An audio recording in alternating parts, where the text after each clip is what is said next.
Film berfokus dengan seorang gadis bernama Mary. Dia sedang mempresentasikan desain ke para PNS. Tapi bukannya dapat pujian, malah dapat tatapan yang bikin risih. Mary mulai nggak nyaman.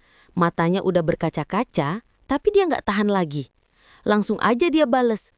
Uang pajak yang dia setor ternyata dipakai buat nambah ukuran perut pejabat-pejabat di depannya. Langsung pada nggak terima semua. Mungkin baru sadar kalau yang diserang bukan cuma harga diri, tapi juga lingkar pinggang. 뭐? 야, 너 방금 뭐라 그랬어? 아니죠. 홍주 씨는 잘못이 없죠. Abis kejadian itu, Mary balik ke tempat percetakan. Dia nelpon pegawainya karena tendernya gagal. Sambil koreksi desain. 을지로 나온 김에 근처 백화점에 좀 가려고. 너도 용도 살짝만 내려주실 수 있을까요? 이 세금 팬톤은 알잖아요. 조금이라도 거슬리는 거 있으면. Mary ini lagi mau menikah, guys. 감사합니다. 안녕히 가세요. 신혼여행 예약 끝나. Tapi, calon suaminya, Wojo, ternyata bukan tipe pria idaman para ibu mertua. Saat Mary ngirim pesan, Wojo bilang lagi rapat. Tapi ya, rapatnya entah di mana. Yang jelas bukan di kantor. Untung ada ibunya Mary yang selalu perhatian. Meski jauh, ibu tetap sering nelpon. Paling nggak buat ngingetin makan dan jangan stres. Tapi kayaknya perasaan ibu beneran tajam. Karena nggak lama, hal aneh mulai terjadi. 너는 가쁘게. Mary nemuin anting dan sehelai rambut di kamarnya. Rasanya kayak main tebak-tebakan horor. Ini rambut siapa? Paginya Mary ketemu Wojo. Dia nahan diri biar nggak meledak duluan. Tapi dalam hati udah kayak ombak di Laut Selatan. Ternyata setelah Mary stalking media sosial,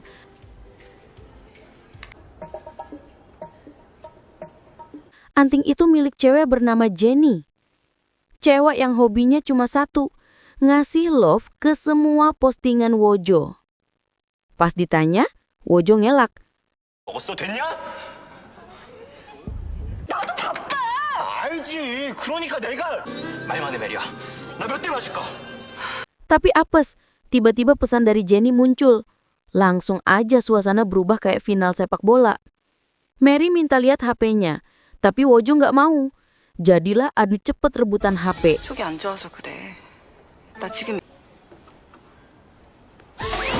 Sampai tangan Mary keinjek. Luka di tangan sih bisa sembuh, tapi luka di hati, wah, itu perlu waktu dan banyak es krim. 아까워서 그냥 뭐 어차피 할 거면. Di sisi lain, di New York, ada seorang pemuda yang mau pulang ke Seoul. Di pesawat, ada seseorang minta tukeran tempat duduk biar bisa dekat sama ibunya. Tapi si pemuda ini malah nolak. Mungkin dia pikir kursinya udah disucikan duluan, jadi sayang kalau ditukar. Padahal sebelum berangkat, si pemuda tahu kalau si anak cuma pengen dapetin tanda tangan buat jual tanah ibunya. Pas pendarat, pemuda itu nelpon neneknya. Tapi bukannya langsung pulang, dia malah bilang mau jalan-jalan dulu keliling Korea. Katanya sih liburan, lebih mirip kabur dari kenyataan. 한 달 뒤에 봬요.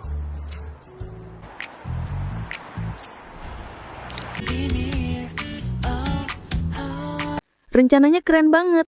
Mancing, makan enak, olahraga, baca buku, terus camping. Tapi kayaknya 80% bakal berakhir di kasur, rebahan sambil main HP.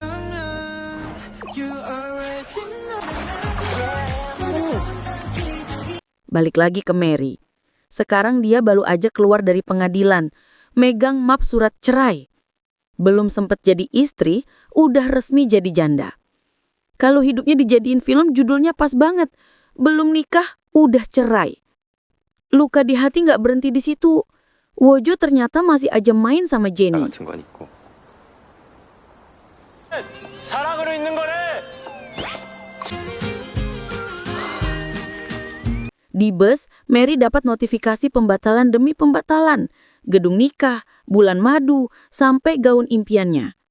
Kalau kesialan bisa dikoleksi, Mary udah bisa buka pameran tunggal. Dia cuma bisa ngelus dada sambil mikir, kayaknya aku harus ganti nama jadi Sialwati deh. 메리야. 소개팅도 할 거고 바쁘게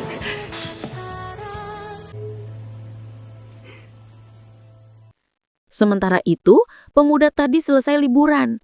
Pemilik penginapan ngasih roti. Rasanya enak banget, sampai pemuda itu senyum-senyum sendiri.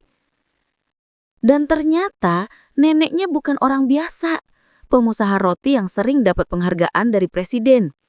Wah, kalau neneknya jualan online, pasti ratingnya 5 bintang semua. Neneknya diwawancara media sambil ditemani adik dan keponakannya. Suasana hangat banget, kayak iklan margarin.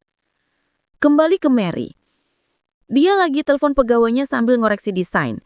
Tapi matanya tiba-tiba berhenti di map surat cerai di laci. Dia ambil dan niatnya mau nganterin ke Wojo. Belum sempat keluar, bel apartemen bunyi. Kirain kurir koode. Ternyata pemilik apartemen. Datang buat ngambil alih unitnya. Mary kaget. Setelah dicek ternyata dia ketipu sama properti gadungan. Udah gagal nikah, ketipu pula. Kayak kata pepatah modern, kalau sial, jangan setengah-setengah. Dia panik, langsung nelpon Wojo buat minta tolong. Tapi ya gitu, tak bisa membantu, sampai nomornya diblokir. Mary cuma bisa bengong. Mau nangis juga capek, air matanya kayaknya udah cuti. Akhirnya dia minum, biar agak tenang. Tapi tenang-tenang dikit, malah tambah galau. Di tempat lain, ibunya masih terus khawatir. Naluri seorang ibu emang gak pernah salah. Tapi Mary cuma bisa bilang semuanya baik-baik aja. Padahal hatinya kayak kapal tenggelam. 엄마 아이 자식 나 미우새 봐야 돼. 끝나? Di sisi lain, ada pemuda yang lagi ngikutin Google Maps buat pulang. Tapi entah kenapa, GPS-nya malah nyasar. Dan boom, mobilnya nyerempet Mary. Pemuda itu panik, buru-buru nolonin. Tapi Mary dengan gaya tegar tapi dalam hati udah mau nangis, bilang nggak apa-apa. Ya padahal tangannya udah cenut-cenut. Pemuda itu ninggalin nomor buat tanggung jawab. Tapi pas Mary lihat HP-nya, matanya langsung membesar. Namanya Wojo. Sama persis kayak mantan tunangannya yang baru aja bikin hidupnya jungkir balik. Mary langsung panas. Mungkin dalam otaknya udah muncul tulisan, Round 2, fight. Dia tanpa basa-basi langsung nyerang. Pemuda itu kaget setengah mati, belum sempat jelasin apa-apa. Dan puncaknya, kabur ke mobil. Mary ikut ke dalam mobil cowok itu, gak mau turun. Cowoknya bingung, ini sebenarnya siapa sih? Tapi Mary udah keburu kesal. Akhirnya, setelah drama tarik-tarikan, Mary berhasil diturunkan. Tapi masih ngejar sampai Mary jatuh dan duduk tepat di atas kaktus berduri. Ya nasib, duri cinta yang dulu nyakitin hati Mary sekarang pindah ke pantat. Dan lucunya, karena Mary masih mabok, dia nggak sadar kalau dia itu kesakitan.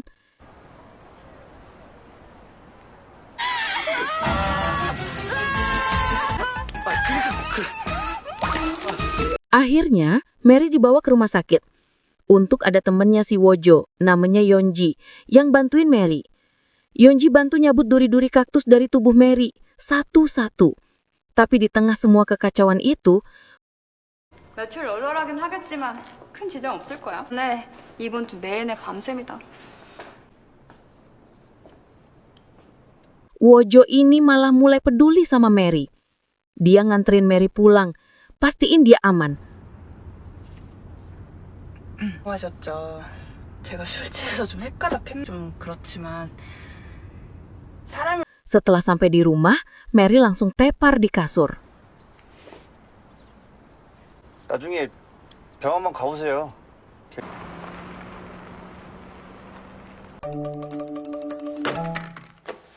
아파. Di gedung megah, sedang ada pameran pernikahan besar-besaran. Pihak penyelenggara ngumumin undian berhadiah rumah mewah, lengkap dengan segala fasilitasnya. Tapi ya, seperti biasa, hadiah cuma formalitas. Pemenangnya udah diatur, tinggal diumumin aja. Sampai ada kesalahan kecil. Kertas undian asli ketuker. Dan boom, nama yang keluar bukan pemenang settingan, tapi Mary. Iya, Mary yang hidupnya baru aja diacak-acak semesta. Kayak semesta bilang, udah deh nih dikasih hiburan dikit. 발표해 주시죠. Panitia langsung nelpon Mary. 무슨 음모야? 저녁이나 같이 2 bulan lalu dia memang ikut undian itu. Syaratnya sederhana, fotokopi KTP, bukti belum punya rumah, dan bukti pernikahan. Mary kaget, setengah senang, setengah bingung. Dia langsung cari semua berkasnya. Untungnya masih lengkap.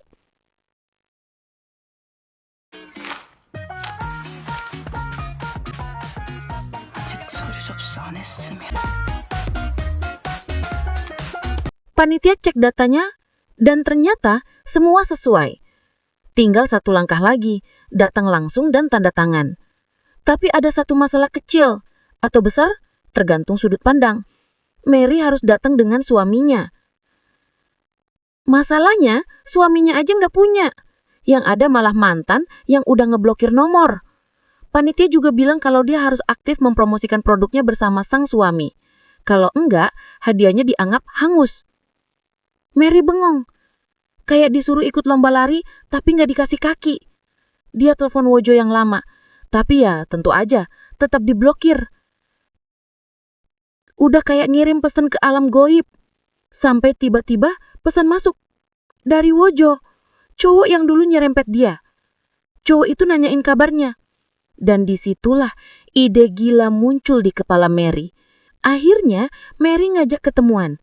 Tapi begitu tatap muka, dia gugup setengah mati. Dalam hati, dia kayak ngomong ke dirinya sendiri, "Ya Tuhan, ini ide bodoh banget tapi aku butuh rumah." Dengan sangat terpaksa dan penuh rasa malu, Mary pun berkata pelan, "Bisa nggak kamu pura-pura jadi suamiku?" Di episode 2 kali ini, Wojo kebangun dari mimpi yang bikin jantungnya hampir copot. Dalam mimpinya, dia kecelakaan bareng kedua orang tuanya.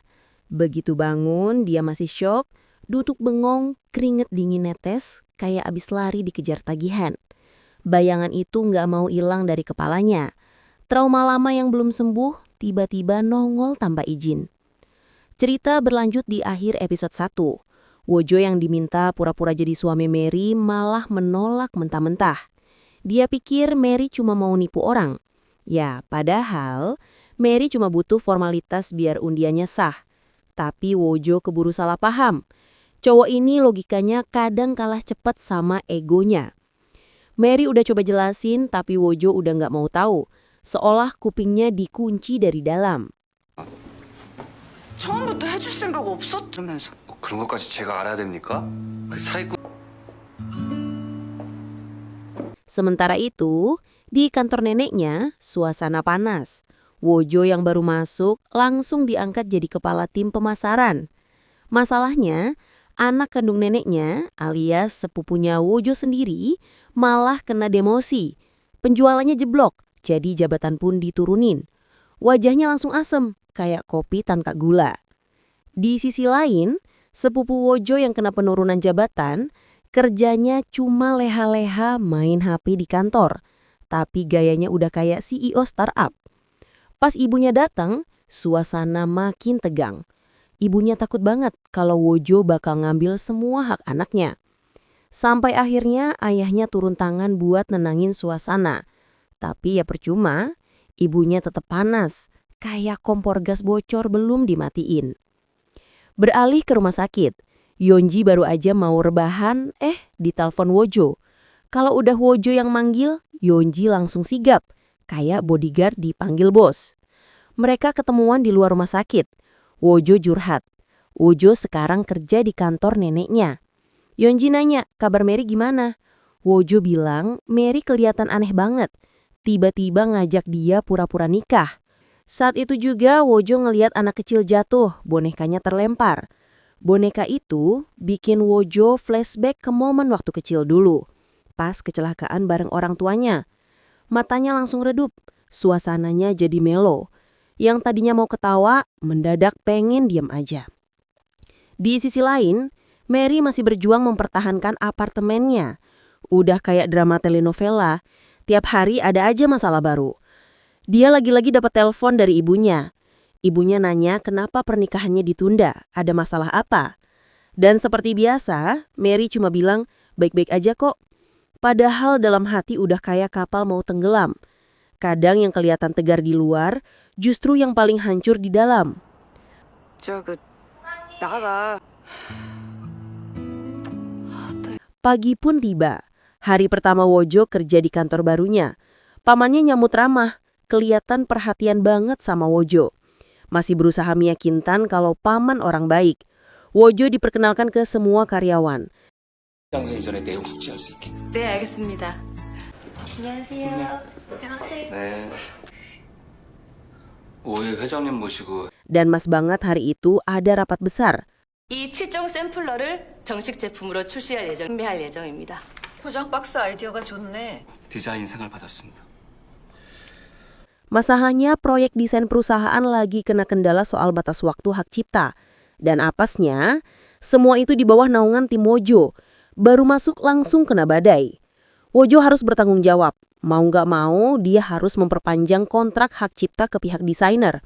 Tapi waktu staf nelpon ke desainer, orangnya minta bayaran tambahan 50 juta won. Dan yang lebih gila lagi, desainer itu ternyata Mary. 2 jam sebelumnya, Mary sempat ditelepon sepupunya Wojo buat naikin harga. Semua itu ternyata akal-akalan buat njatuhin Wojo. Ya, keluarga sendiri tapi saling jegal. Klasik banget drama bisnis Korea. Sementara Mary masih mikir keras soal undian rumahnya.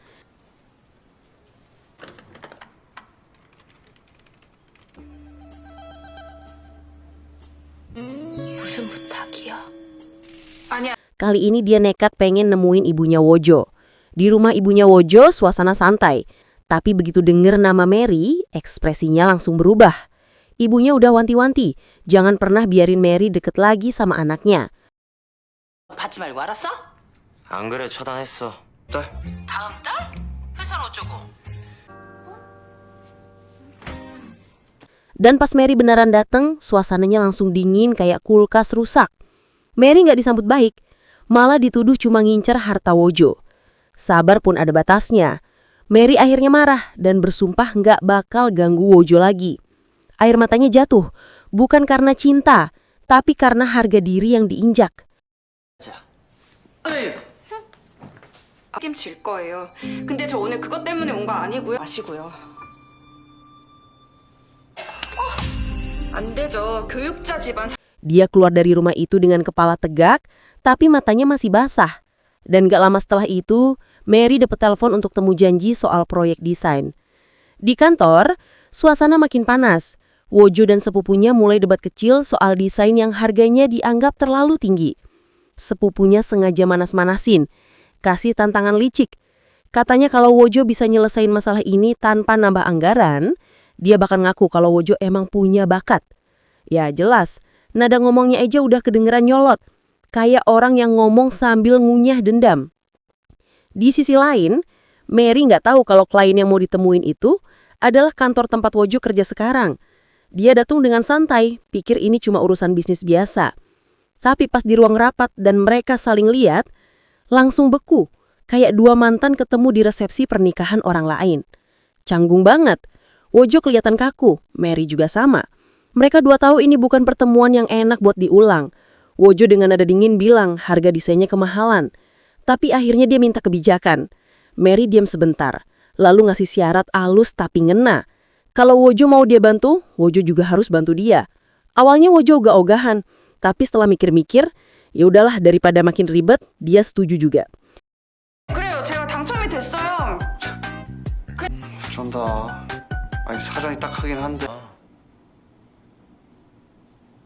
Sekarang mereka berdua jalan bareng buat ambil serah terima kunci rumah undian itu. Mary udah meyakinkan semuanya bakal lancar. Cuma duduk bareng aja di depan panitia. Nggak lebih. Tapi Wojo tetap jutek, nggak peduli langsung jalan. Kayak cowok yang dipaksa ikut lamaran, tapi hatinya belum pulih. Pas sampai di tempat, panitianya ribet banget. Formulir ini, tanda tangan itu, harus begini, harus begitu. Belum lagi nanti mereka bakal dimuat di artikel dan wajahnya terpampang di berita. Wojo langsung nyari akal biar nutupin wajahnya dari ribetnya situasi. 맞네요. 이 빚쟁이들뿐만 아니라 사돈의 팔촌 이해해 주셔서 감사합니다. 저 거기 잠시 통화 좀. 신상기 금박 신장 Dengan akting kilatnya, dia nelpon pihak bandara pura-pura laporan. Katanya barusan ada penumpang pesawat yang kena virus. Jadi semua orang yang pergi bersamanya disuruh pakai masker dulu. Alasannya niat banget, biar sesi foto nggak batal tapi dia bisa ngilang sebentar. Mary cuma geleng-geleng kepala, antara kagum dan pengen nabok.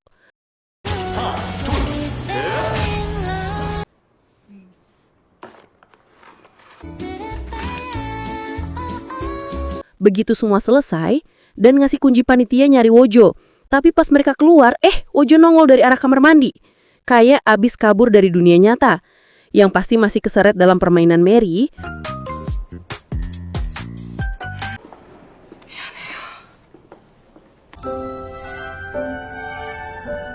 Wojo sempat ikut lihat rumahnya.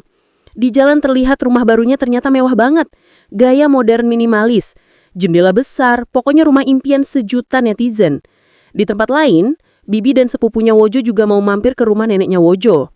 납품하러 가는 건데. 내가 특별히 모양 아버지가 가야 되는 거 아니야? 아버지 대학 선배라며. 야, 우주는 들어오자마자 그 디자인 계약. Tapi pas mereka sampai, kaget bukan main. Semua perabotan di rumah itu ternyata udah milik pemenang undian. Dan pemenangnya, ya Mary itu tadi. Rencananya Mary pengen langsung jual rumah itu. Ya maklum, dia udah nggak punya tempat tinggal lagi. Tapi sayangnya peraturan undian nggak semudah itu, Ferguso. Rumah baru boleh dijual setelah 3 bulan. Jadi selama 3 bulan ke depan, Mary harus tinggal di situ. Dan yang lebih gila lagi, pihak undian sebut aja Pak Sang sekarang tinggal sebelahan sama Mary dan Wojo. Iya, tetangga sebelah tembok. Kebayangkan, baru pura-pura nikah aja udah langsung satu komplek. Pak Sang pamit. Wojo langsung marah, ngerasa semuanya makin ribet. Dia ngomel sendiri, kenapa juga harus rumit ini? Cuma pura-pura doang kok kayak ujian rumah tangga beneran. Kalau dia nggak sering di rumah selama 3 bulan, nanti malah mencurigakan. Akhirnya dengan berat hati, Wojo pamit. Tapi nasib emang suka ngerjain. Pas di jalan, dia ketemu Bibi dan sepupunya. Situasi makin awkward karena dari jauh Pak Sang juga ngelihat Wojo. Dan gitu Pak Sang nanya istrinya mana, Bibi dan sepupunya langsung bengong antara kaget dan gak percaya. Dan pas Mary muncul dari arah rumah, semua mata langsung ke dia. Muka Wojo datar, Mary pura-pura senyum dan suasananya jadi kayak sinetron yang tiba-tiba kehilangan background. Dan itulah guys, akhir dari episode 2 kali ini. Kalau kalian suka jangan lupa like, komen, dan subscribe. Nyalain juga loncengnya biar gak ketinggalan cerita film berikutnya. Karena di episode selanjutnya, hubungan pura-pura ini bisa aja jadi beneran atau malah makin berantakan.